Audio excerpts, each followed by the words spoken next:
I want you to think about what you want out of your life. And many, many times, I think what prevents us from getting what we want are the limiting beliefs that we have about what's possible.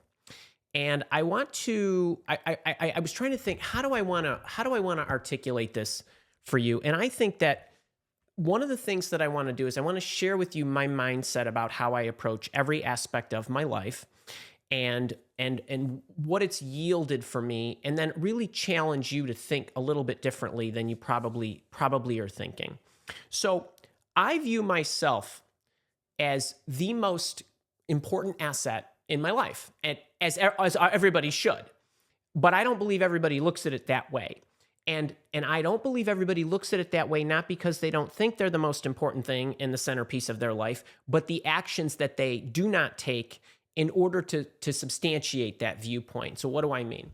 Well, when I approach anything in my life, when I approach my work, there's the time I have in my life, there's my family and all that good stuff. There's my health.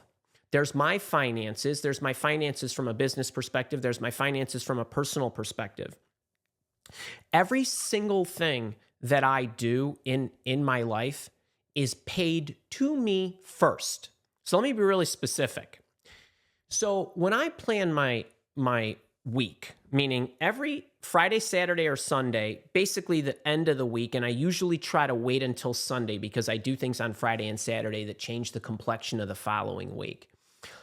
I have workouts that I do. Those I want on my calendar because my health is really important. I need to grow and save my money and invest it properly. So there needs to be mechanics related to that. There's work to-dos that I have, which go on my calendar. I have appointments with some of you next Monday for coaching sessions and things of that nature. But there's also me being the most important asset. The investments in what I do need to go into me first, which means that before I put a work to-do down, my workouts go on the schedule, but my training, my studying, my career and skill development goes on my calendar first. That's no different than the way that I would recommend you save money, which is you get paid and then you immediately draft off what you got paid on whatever day you get paid. Some of it goes into your investment accounts or your savings accounts or wherever it goes, but it shouldn't be going out the window. Yes, you're gonna have things you need to pay for, like the mortgage and the roof over your house or whatever it is that you need to pay for, but you need to pay yourself first. You pay yourself in money, you pay yourself in exercising, you pay yourself in studying and those kind of things, but most people don't do that. And it's those kinds of things that I was trying to think of an analogy of how I could share this with you.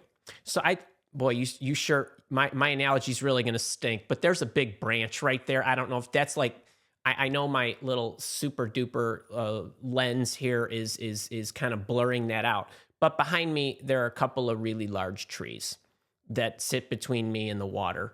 And what most people do is when they think about their lives, they look at the tree and the tree grows up, right? You get that analogy, right? You're looking at the tree. You're thinking how pretty and how big the stump is and how strong it looks and the branches that go out. And then there's the leaves off the branches or the flowers or the whatever, right? You get that, right? Most people, that's what you see. What I obsess about is I wonder how strong those roots are. Like all the stuff I can't see, like all the things that are being done.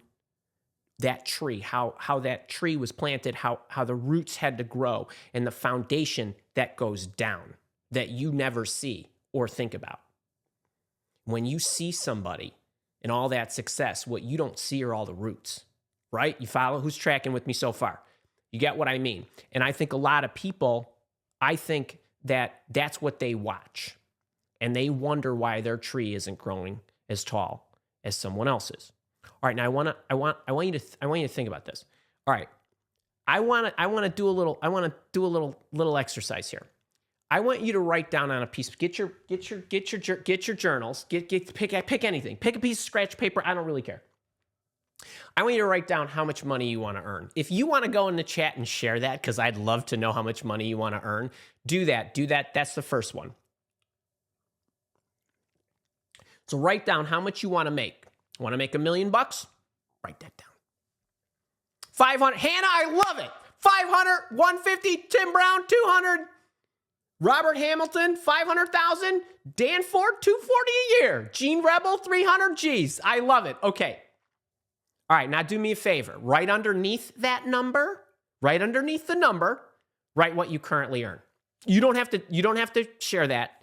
I just for you.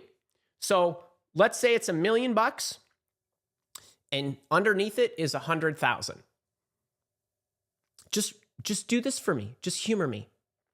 Because you just don't think about it like this.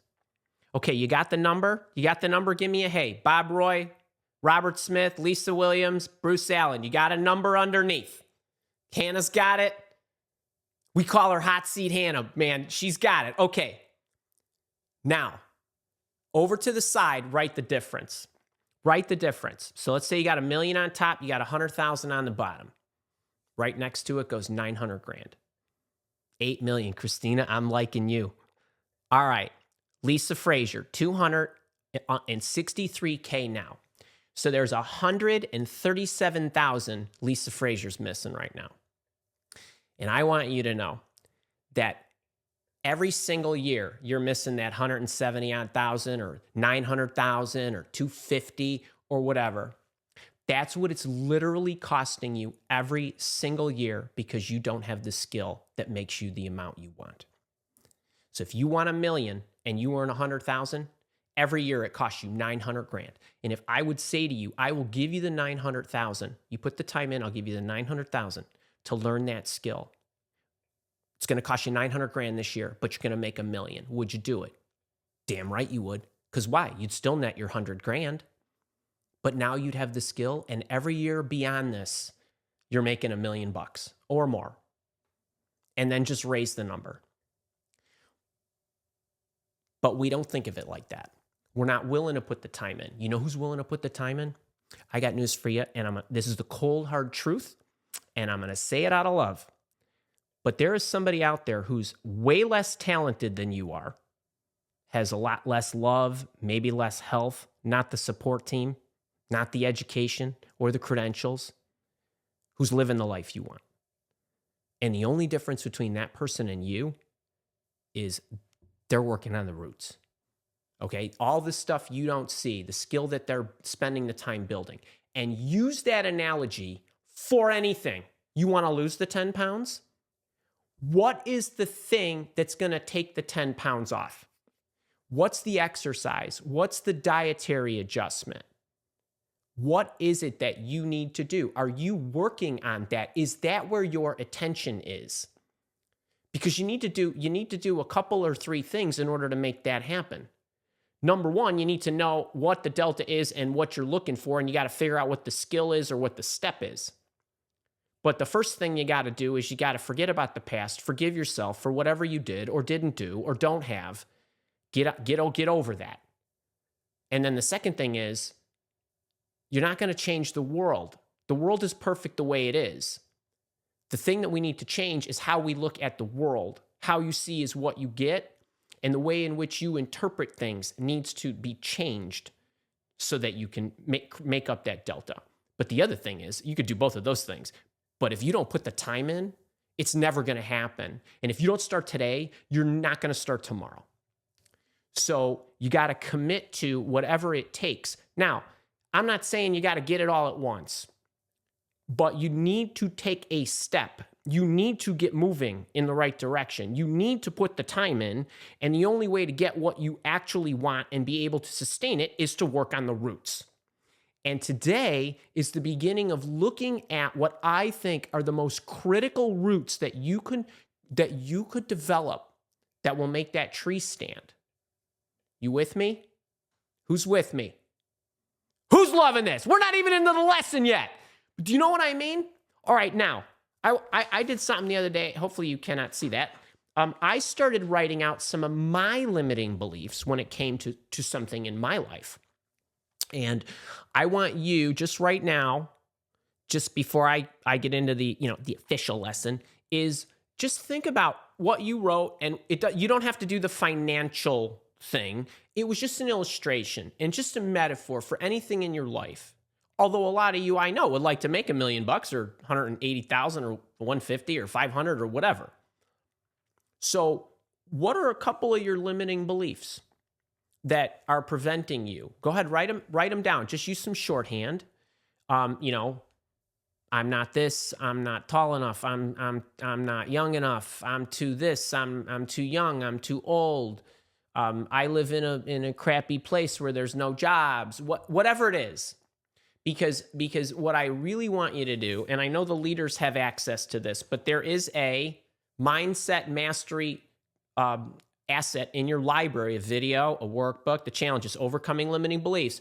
Because what I hope you can do over the course of this day today is, as you start to see that these things are possible and what it truly takes to start changing the way you think. And then what I'd like to do toward the end is I'd like to, kind of go through and get you started.